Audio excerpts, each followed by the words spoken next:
Okay, so I'd like to welcome you to this, the first of the autumn seminar series, and extend a very warm welcome to Catherine Moyes, who's come up from Oxford the last couple of days.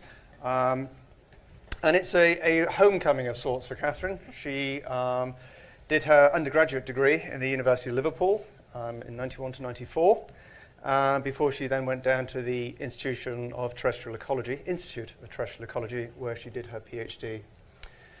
She then moved to the University of Oxford, where she worked within the malaria gen program, so that's the Malaria Genomic Epidemiology Network, and then latterly moved to the Malaria Atlas Project. It's in the last sort of 3 to 4 years, her work has evolved into working with vectors and with many people within the school, and so she's produced some really quite informative analyses and mapping distributions of malaria vectors on a global scale, and latterly she's moved into producing some very influential data mapping insecticide resistance patterns in malaria vectors. And latterly, she's also moved into Aedes, but we'll forgive her that. So yes, it's a great pleasure to welcome Catherine, and we'll also have time for questions. And if we'll have a microphone circulating at the end of the session, if you could, for the sake of the recording, tell us your name in advance of your question. So thank you, Catherine. Thank you. So it's great to be here. I'm going to talk today about a few projects that we have running within the Malaria Atlas project on mosquito vectors of malaria. And we have 2 starting points for this work, which I'm going to quickly run through first. The first of these is some work that probably a lot of you are familiar with, done by or led by Pete Gething and Sam Bart, where they used a geostatistical model to characterize the variation in parasite prevalence for Plasmodium falciparum in Africa from 2000 to 2015.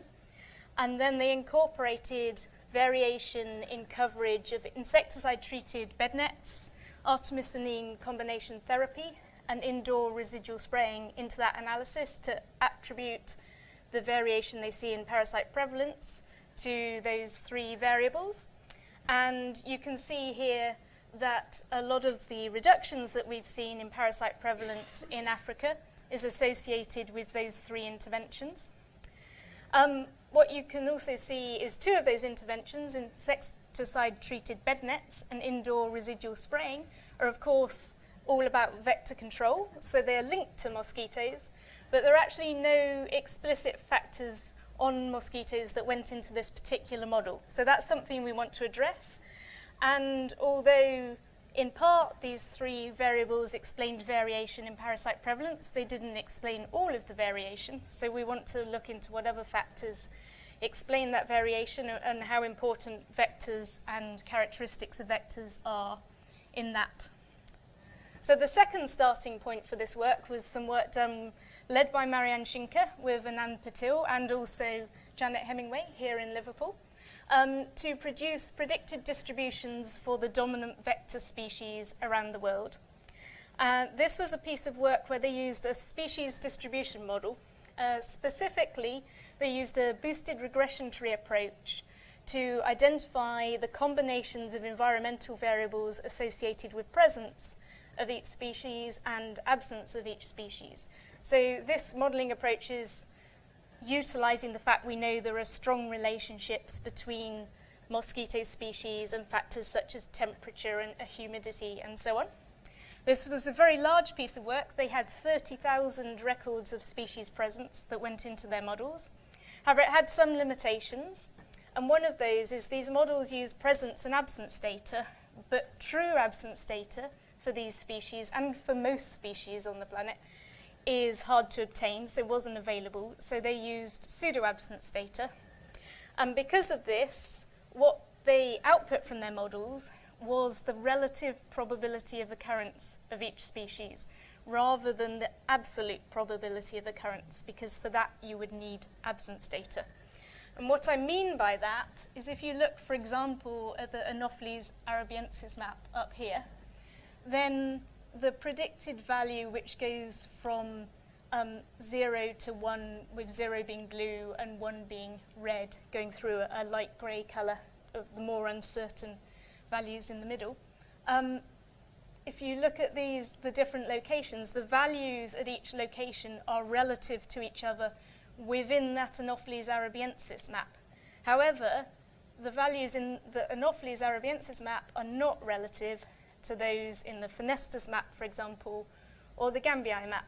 So if you want to use these data layers in combination, you need to proceed with caution because they're not showing the same absolute values. Another limitation of this work was at this particular point in time, there were a lot of records of these species that hadn't been identified with appropriate and new molecular tools, and so there was an assumption based on morphology about which species they were. So 2 limitations of this rather huge piece of work. So again, this was a starting point for the work we are doing more recently. And we wanted to incorporate vector composition data into Pete and Sam's model of parasite prevalence. We wanted to have some kind of measure for these species relative to each other. So to do that, we did a new piece of work involving Marianne again, and this time Nick Golding. And we took the previous maps that had been generated. So these are essentially habitat suitability, or the relative probability of occurrence. And we converted them to binary data layers of presence and absence for each species. And then we used those as factors in a multinomial generalized additive model to fit them to 141 data points from the field on the relative abundance of these 3 species, Anopheles arabiensis, Fenestus, and Gambiae. And those were 141 data points from the field in 51 different locations, and they were all measurements taken prior to the introduction of interventions, because we know interventions alter the relative abundance of these species.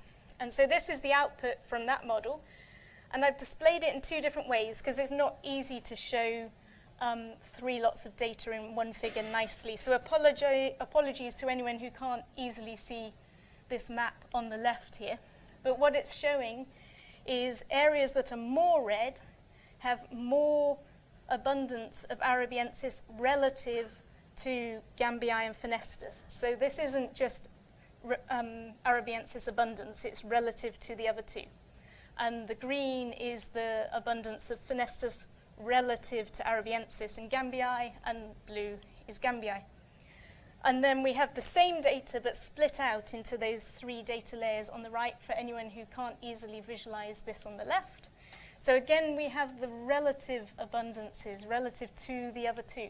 So these are not abundance maps for these 3 species, nor are they the distributions of those. So if I go backwards, if you look at the Fenestus distribution in the middle here, and then its relative abundance to arabiensis and Gambiae here, it's a different map. But what we now have are data layers that can be combined to consider species composition when we look at our parasite prevalence model. And just a slight note here to say that this was still based on the same data set as the previous maps. So we have the issue that the Anopheles Fenestus map, for example, is actually the Anopheles Fenestus subgroup, or should be considered as that.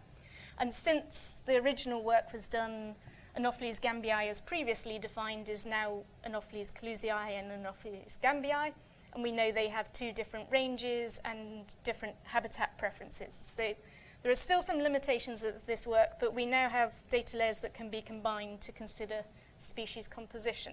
So to date, everything I've just talked about is published. We're now going to move on to some work that we've just started. So this is coming back to Sam and Pete's model of malaria parasite prevalence and now incorporating some additional factors.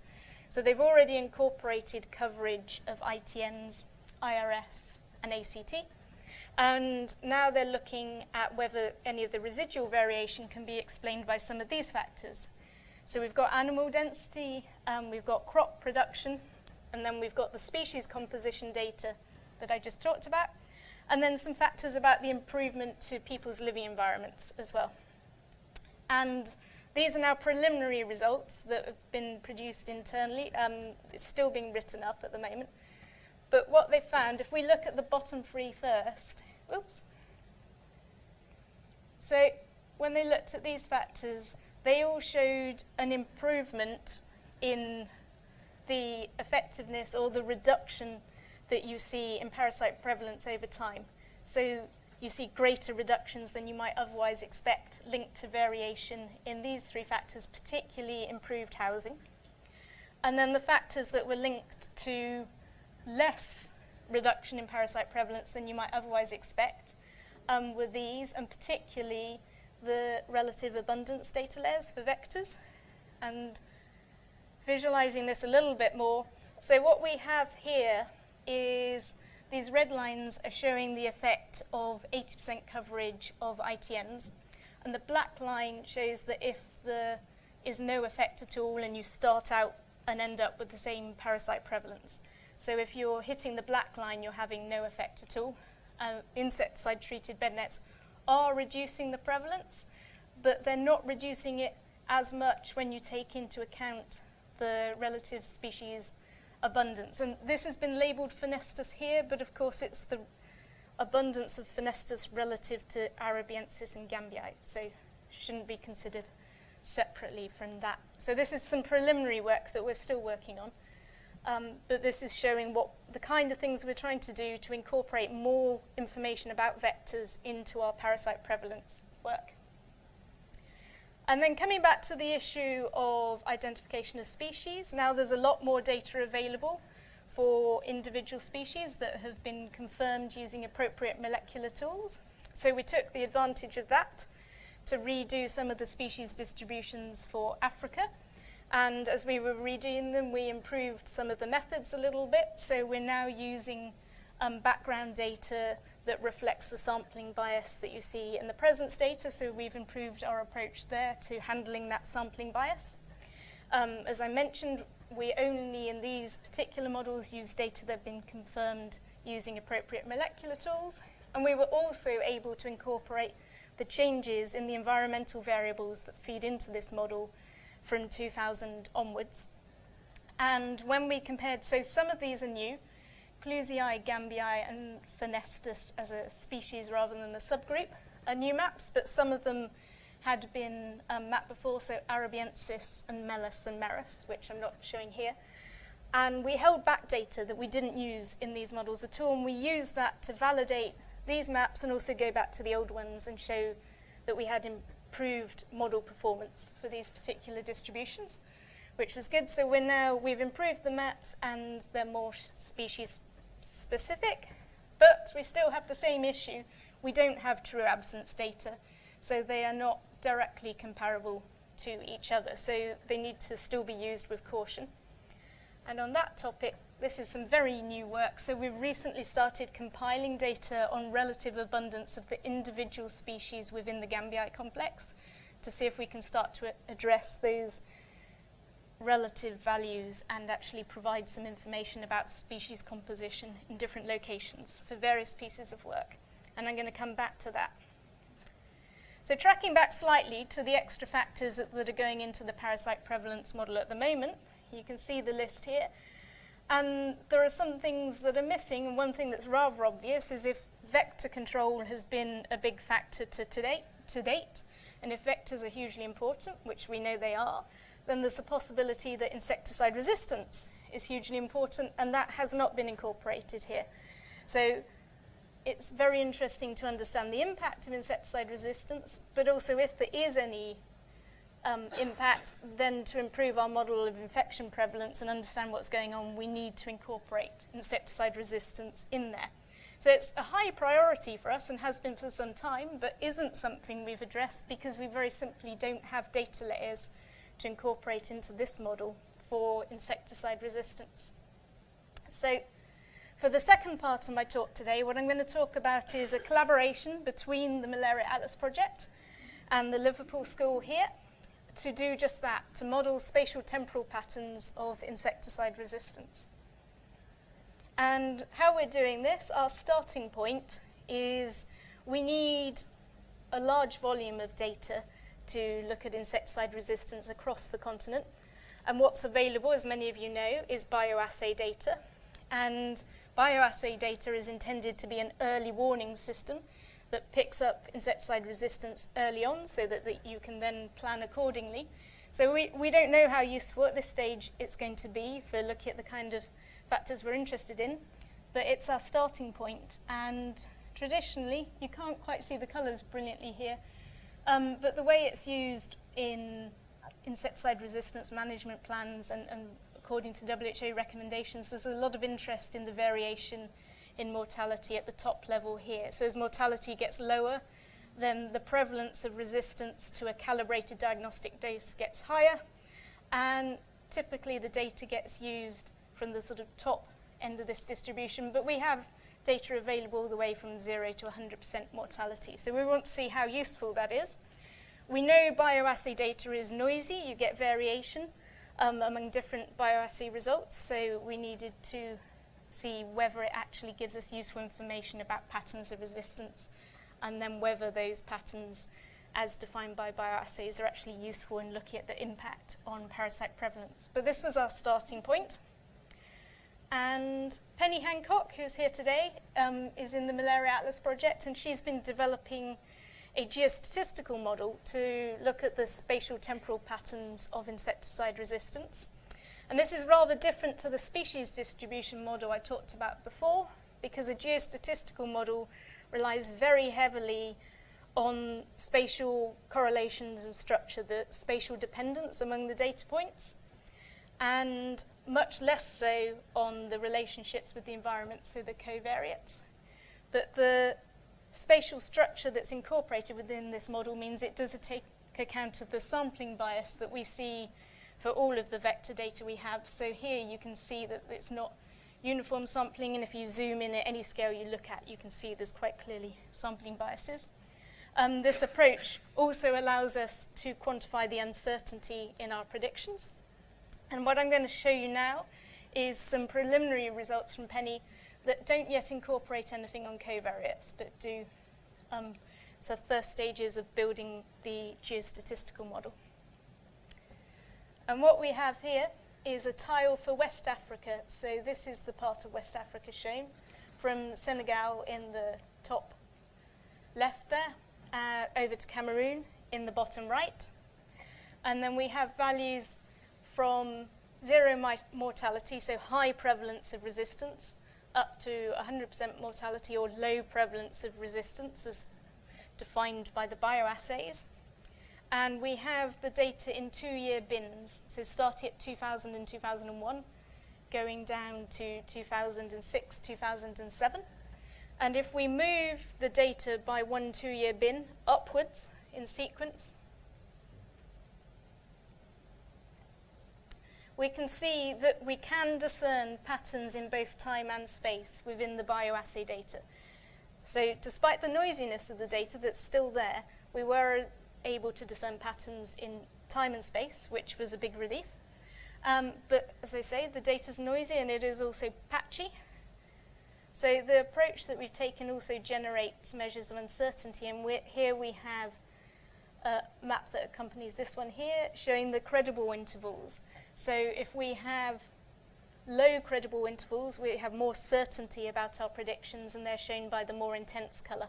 Then the lighter colour is high credible intervals or more uncertainty. So you can see we have areas with high uncertainty, and they are associated with areas where we don't have as much data, unsurprisingly. So it's a good start, but there is still improvements we can make. And one improvement we wanted to make to help to improve the model performance was to see if we could leverage the relationships among insecticides. So we know, in large part because of the work done here at the Liverpool School and with your collaborators, that there are mechanisms of resistance for pyrethroids that confer resistance to multiple pyrethroids, but also we see cross-resistance from some mechanisms to pyrethroids and organochlorines, and from carbamates to organophosphates. So we wanted to see whether we could leverage those relationships to improve our maps for a particular insecticide. So what Penny did in the next stage of this work was to test out models that just predicted one insecticide, or that used 2 or more in combination. And here what this is showing is that the model was fitted with, in this example, 2 insecticides, but also incorporated the ability to capture differences between them. And the results from this work went well. So what we have here is what Penny found when she tested the model performance after running the different alternatives, is that when you're modelling deltamethrin, the model performs better if you also incorporate permethrin. If you're modelling permethrin, it performs better if you incorporate deltamethrin. So these are all pyrethroids here. If you're modelling lambda-cyhalothrin, then it performs better if you incorporate deltamethrin too. So again, another pair of pyrethroids. And if you model DDT, then the model will perform better if you incorporate permethrin. So as we might expect, we're seeing relationships among the insecticides, and that's within the pyrethroids and between the pyrethroids and the organochlorines. And Penny did this work separately, entirely separately for West Africa and East Africa, and we can see the relationships are the same for both. And they are, as we would expect from the kind of studies that have been produced by the Liverpool School. So that's all promising. It's important to remember what we're showing here is the relationships between the predicted values for the two, in each case, the two insecticides. And of course, we have a degree of uncertainty in those predictions. So what these plots are showing is where the dots are very faint, there is higher uncertainty or larger credible intervals, and where they're more intense colour, then they're more certain and smaller credible intervals. And it's also important to remember that the structure of the model selected does have an impact on the relationships you see. So this was so we've got two positives so far. We have found that there are patterns we can discern in time and space, which is a relief. And we have found that we can leverage the relationships among insecticides. Another important factor in all of this is, of course, the differences and similarities in species. So something I've already been talking about, and you can see here that everything I've shown so far is for the Anopheles gambii complex. However, if there are differences in individual species within the Anopheles gambii complex, then of course lumping them all together means that we're not capturing all of the variation for those species, and we could improve the model if we model them separately. But also, if there's relationships and similarities between these species, then again, we'd like to be able to leverage that information to improve the models for individual species. So doing the same thing we've done for insecticides, but for species. And there are lots of reasons to think that there will be differences. We know that there are differences in the habitats of these species, and we know that there are differences in the behavior of these species. And what this plot is showing here is locations where we have insecticide resistance data for an individual species for which we have quantitative or semi-quantitative information about their behavior in relation to biting and resting indoors and outdoors. And we expect that that might have an influence because whether they bite and rest indoors or outdoors will affect how much they come into contact with bed nets and indoor residual spraying. And so this is one reason why we might see differences among species. Of course, they also have different genetic backgrounds, and we already know, for example, Anopheles phonestus doesn't have resistance to the organophosphates, but you do see resistance in members of the gambii complex. So lots of evidence that you'd expect to see differences, but we also know that if insecticides and pesticides in an environment generally are high, then that's going to put more selection pressure on populations of all species in that environment compared to places where there are low or no insecticides or pesticides. So we still might see some relationship in the geographical patterns of resistance that we see. We also know from individual studies at individual field sites that differences between species are seen. And when we look across Africa, this is some data put together by Catherine Gleave, who's here in Liverpool. And this is looking at the mean levels of resistance found in Anopheles arabiensis, Clusii, and gambii, and she also did phonestus, in 5-year age bins from 2001 onwards. And if we look at the mean levels of resistance or the mortality, so high mortality, low prevalence of resistance, we do see resistance increasing as we go through the time periods, and we do see differences among the species. So this is looking like something that we need to incorporate in our model, but this needs to be treated with care because CAF has also provided for us here the countries where these data were obtained from. And what you can see immediately, without needing to plot this on the map, is if we take Arabiensis here, the countries that were sampled in the first time period, are different to the countries sampled in the second one, which are different to the countries sampled in the third again. So this is not a longitudinal data series. And these values here and the trends among them may simply be due to the fact that different places were sampled. And the same is true if we look across the species. So the places sampled for Arabiensis are different to Clusiae.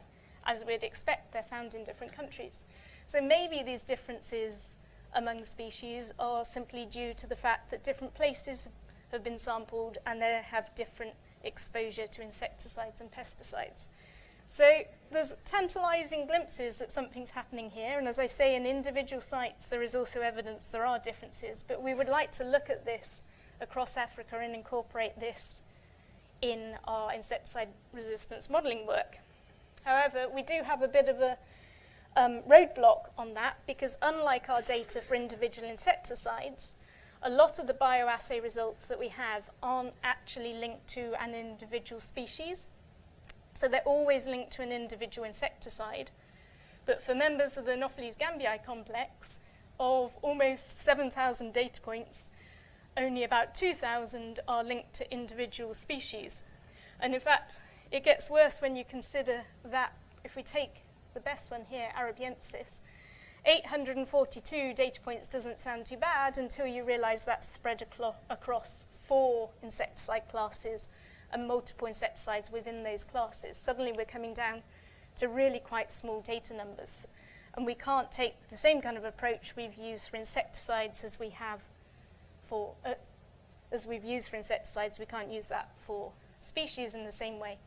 Going into this in a little more detail, so when we remove these bioassay records that are linked to individual species and look at the remainder, we discover that some of them we can't use because we can't work out the species composition because only survivors were tested or only dead, or a mixture of survivors and dead, but not all of the mosquitoes that went into the bioassay. But the bigger issue is really that we have a lot of data from studies that only use morphology to identify the mosquitoes to the complex level, and they haven't reported the use of any other kind of method for identifying species. So we need to think a bit creatively about a different approach, because this is still a topic that we would love to incorporate into this work. So,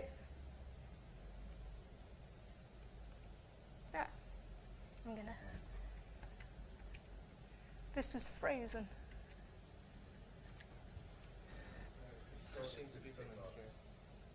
Just go over it a couple more times. Ah, So okay. just put them crosses next to each item. Ah, okay. Thank you. You've seen this slide before anyway, so this is the one I mentioned before, where we're looking at the relative abundance within the Anopheles gambiae complex. If we can do something with this, and we can produce a data layer that gives us the relative abundance, or the predicted relative abundance of these species across Africa, and we expect that to be closely linked to various environmental variables for which we have data, then we want to explore whether we can then use that in our insecticide resistance model. So it's one step removed from knowing exactly which species went into the bioassay data for which we have results. So it's adding in another layer of uncertainty because it's a predicted data layer, but it's something that we're aiming to incorporate in the future.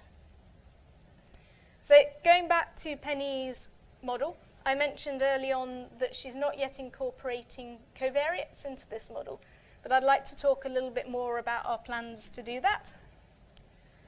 So in the past, when we've modeled vector species and when we've modeled malaria parasite prevalence itself, we expect there to be a strong relationship with environmental variables. We all know there's strong relationships between factors like moisture and temperature and vector abundance, and therefore with parasite prevalence. So those have been useful covariates for those models in the past, and we're fortunate that thanks to the work by Dan Weiss and Harry Gibson here, we have huge amounts of data for all locations around the globe derived from satellite data for these kind of factors, and I've only put some of them up here, but we've got many more. And for each one, we have different variants of these, so we know the min values, the max values, the spatial heterogeneity in them, the seasonality in them, and so on and so forth. We can incorporate lags.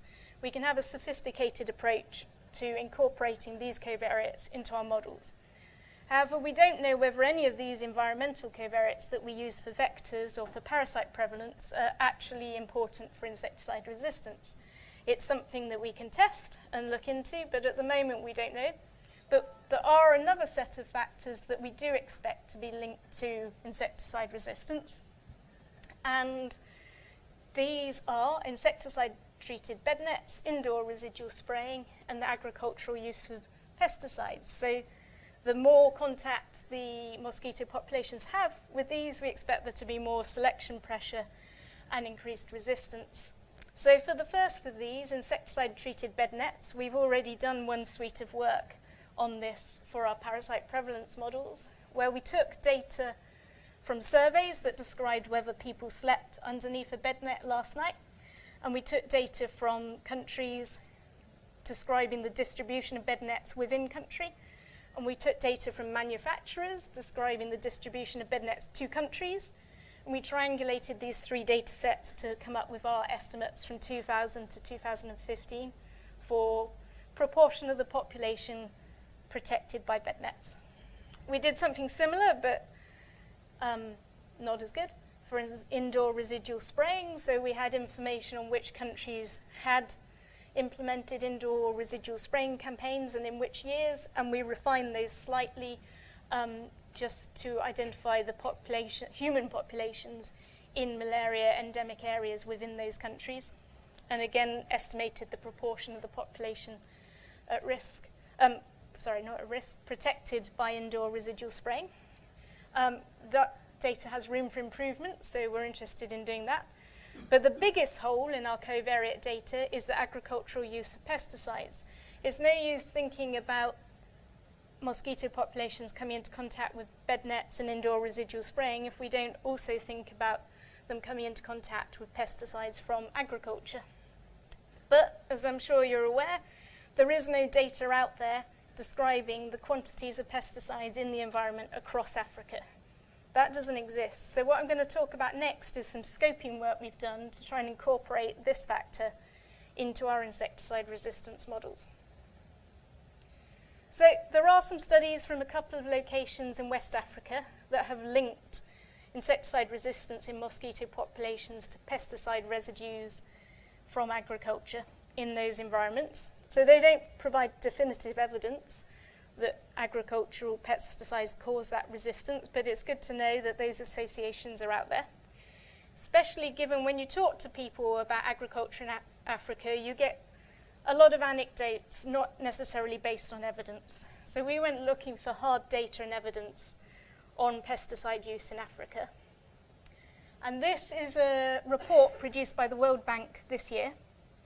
And they used data from living standards measurement surveys that looked at a whole range of factors, but the one that we're interested in here was the percent of cultivating households using agrochemicals. And what agrochemicals means in this survey design is pesticides and herbicides together. So fertilizers were the subject of separate questions. So it's getting closer to what we're interested in, pesticides. And what we can see is that they looked at a range of countries, 6 different countries across Africa with different levels of infrastructure and wealth. And in all of these, there was some use of agrochemicals from 3% to 33% of households. So we know that these pesticides are being used, and we know that we want to incorporate that. If we look in a little more detail at the data, so the data that they used in this report, Josh Longbottom, who was in the Malaria Atlas project and is now here doing a PhD in Liverpool, started to compile all of the data available from living standards measurement studies to see what kind of coverage we've got.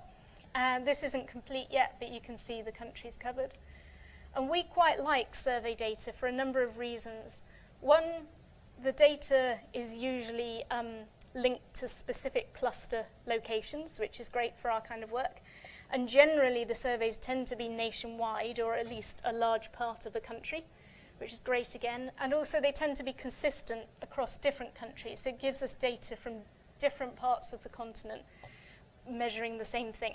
So that's all good, but unlike a lot of our other work, this isn't terribly specific data because they've lumped pesticides and herbicides together. Not only that, we can't separate out use of organophosphates, organochlorines, pyrethroids, carbamates maybe, let alone individual pesticides. So there's potentially something useful there, but not enough for what we want to do. So the next stage of our scoping study is we looked into pesticide fate models. So pesticide fate models are used to take data on the application of pesticides in agriculture and predict where the residue, those pesticides and their residues will end up in the environment, which is what we're interested in. And what we've got here is a whole list of mechanistic models, and they tend to have nice acronyms, so we put them in here. But there are studies that have used empirical approaches as well, and we looked at everything. And this next slide is just a subset of the information we found that provides a good summary of the kind of factors people are looking at. So on the left-hand side, these are the processes that are being modeled.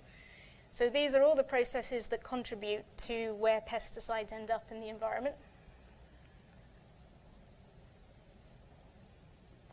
The first of these I've separated out. So application rate is rather different to all the rest, so that's where and when the pesticides are being applied. And once they've been applied to the crop, we then have a set of factors, processes linked to the changes in time in the pesticide, so the degradation of that. And then we have a range of processes linked to the dispersal in space of the pesticide. And then we also have absorption here as well. And then we went through all these models and looked at the data and the factors that they used in order to predict what was happening with these processes and where pesticides end up. And so I've grouped these again. So at the top, we've got the kind of factors and variables that they use when they're predicting application rate. But also many of these models require application rate data to be entered direct, and other agricultural factors. Then next down in the list, we've got various climatic factors.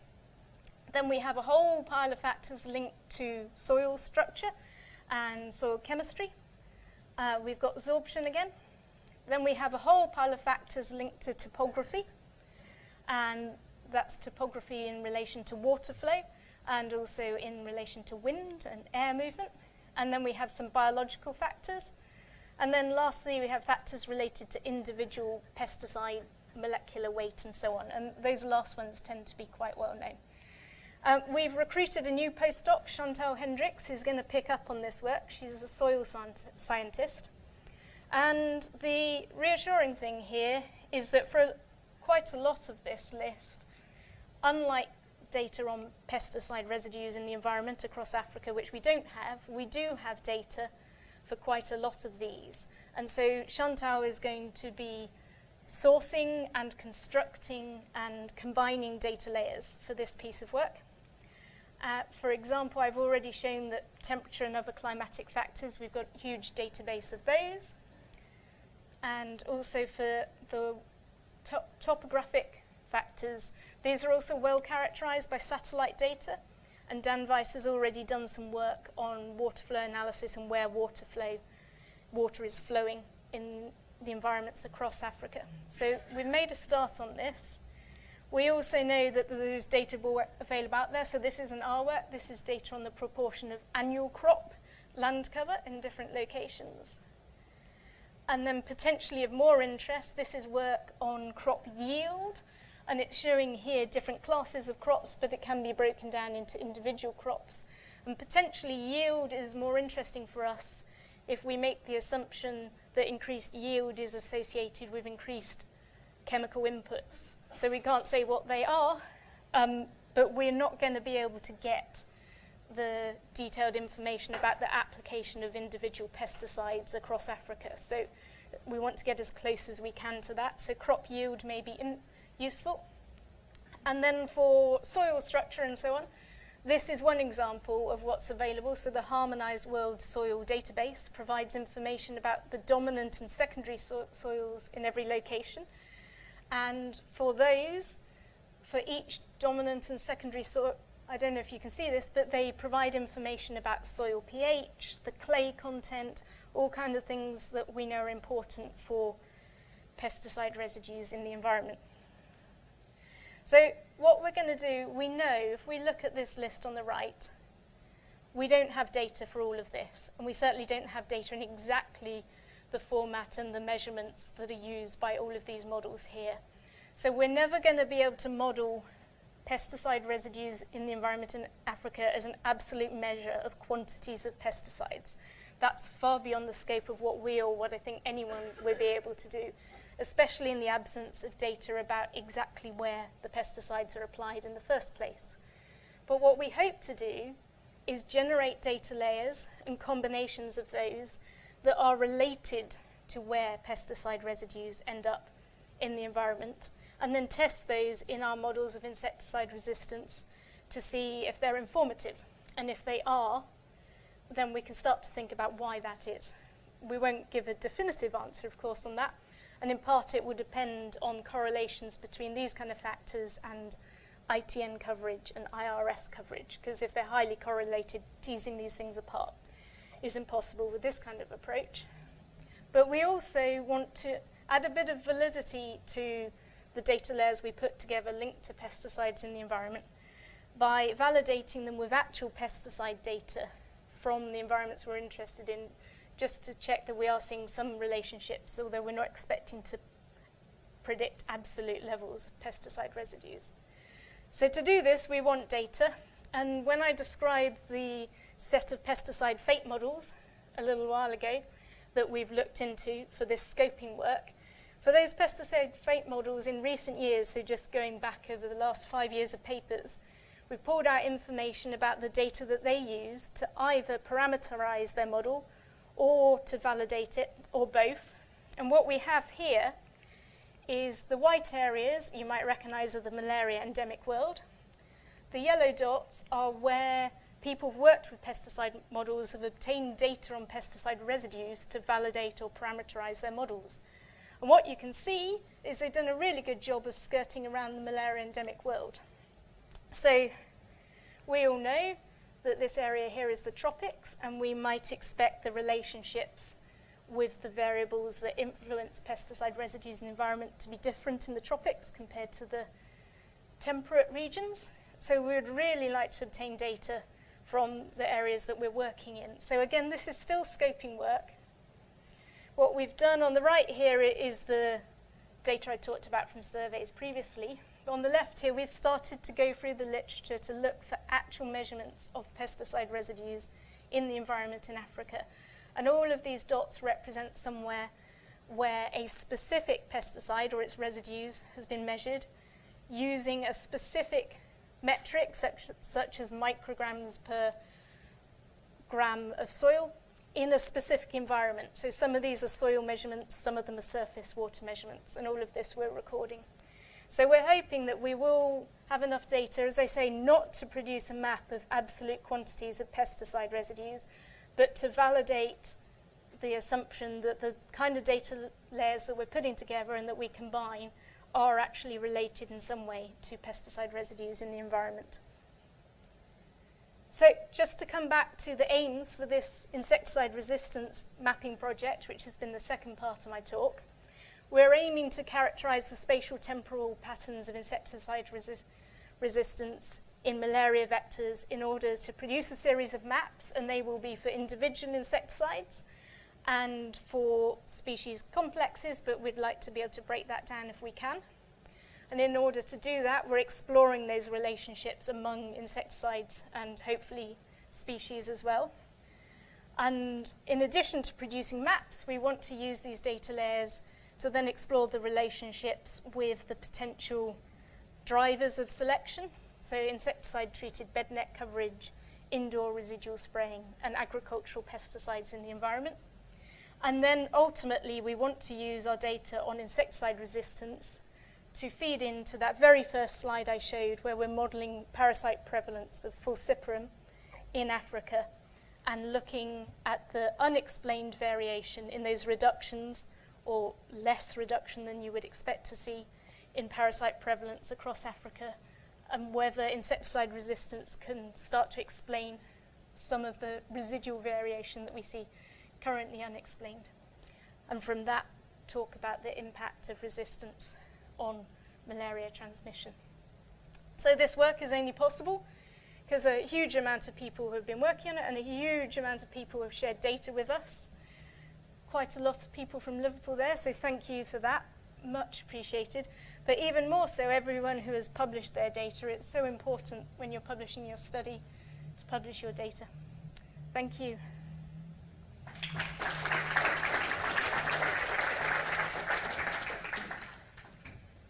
Questions, Catherine? I have a couple. Janet Hemingway, you've looked in the early studies on house improvements, but house improvements could cover a whole raft of things. What actually went into that category? Yeah, so this was a piece of work done by Lucy Tusting, and I'm probably not the best person to answer that because I can't remember all the details. She's certainly published her preliminary results on that, so there's a recent paper by Lucy that I would dig out on that. I can't remember all the details, sorry. Okay, and if I may, just another quick one. So I don't know whether you'd be able to link it through to agriculture, but I'm surprised that there isn't a lot more data points for DDT, because the DDT lobby has done an awful lot on soil residues for DDT. So what I showed here, this is just us starting to pull out the data. So there is more data, we haven't finished this yet. I'm certainly getting a sense that there will be more in West Africa than East Africa.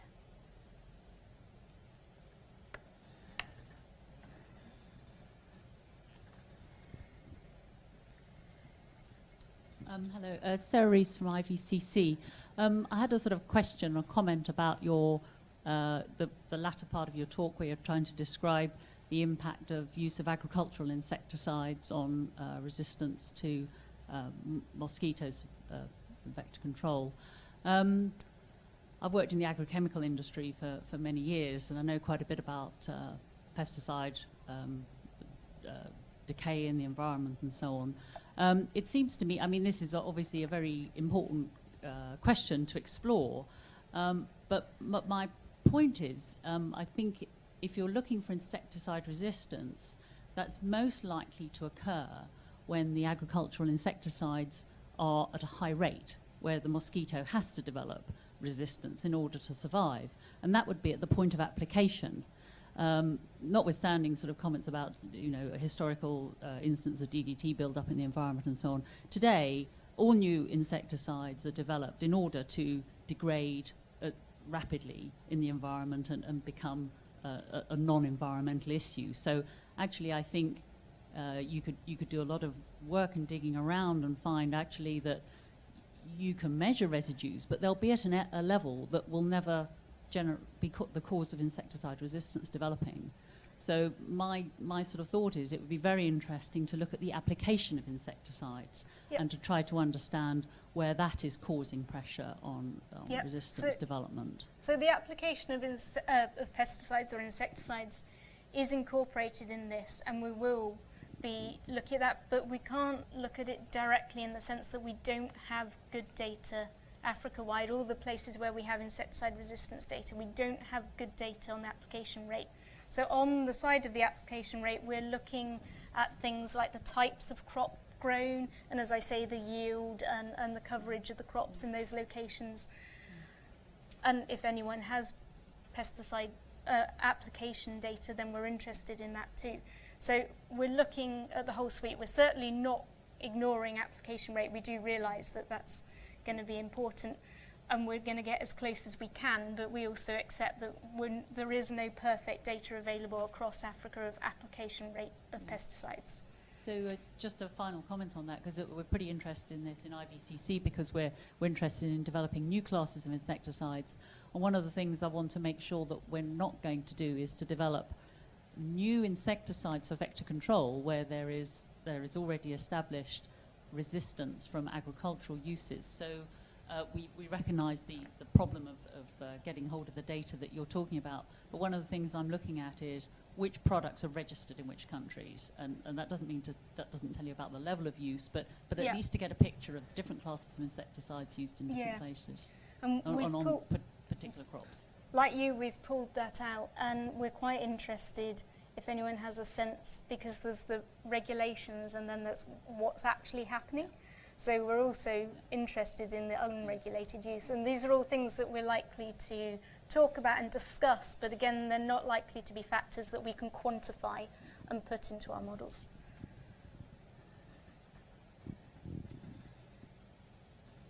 Perhaps I can ask a question, if you don't mind. So I was interested in how you're going to get at this sort of issue about relative abundance of vectors. Obviously, the sampling techniques have different sampling biases for different vector species. How do you standardise for that inherent bias in some of those vectors? Yep, so we don't have a definitive plan of how we're doing this yet, but certainly that's important. So what in that relative abundance data set that I showed, we have also recorded how those samples were collected, so whether they were collected indoors, outdoors, biting and so on, because we know that that capture method is going to have an influence on the relative abundance that you then see. And as I mentioned, we also know that the implementation of interventions is going to affect that too, so we want to incorporate information about whether those samples were collected prior to or after the implementation of interventions. So we don't have our analytical framework built yet, but we have incorporated information and those kind of factors into the data set that we've put together. You want to keep going? So in your two insecticide model, you showed very nicely that correlation between pyrethroids and DDT, and also there's some shared mechanisms. Have you done a sort of a check of actually looking at insecticidal classes where you wouldn't expect there to be shared mutations? Yeah. I mean, we're really interested in, for all of this work, really, we're not coming with any a priori assumptions about what's happening. These aren't mechanistic models where we're assuming what's happening and then going from there. We're looking at what the data shows us, and so that's something that we want to incorporate depending on data volumes. And of course, we know from other insects, not necessarily mosquitoes, that you can have mechanisms that are more broadly linked to cross-resistance. So that's something that Penny and I would like to explore. Any final questions? Okay, so I think it just remains to thank Catherine for the time and a fascinating talk.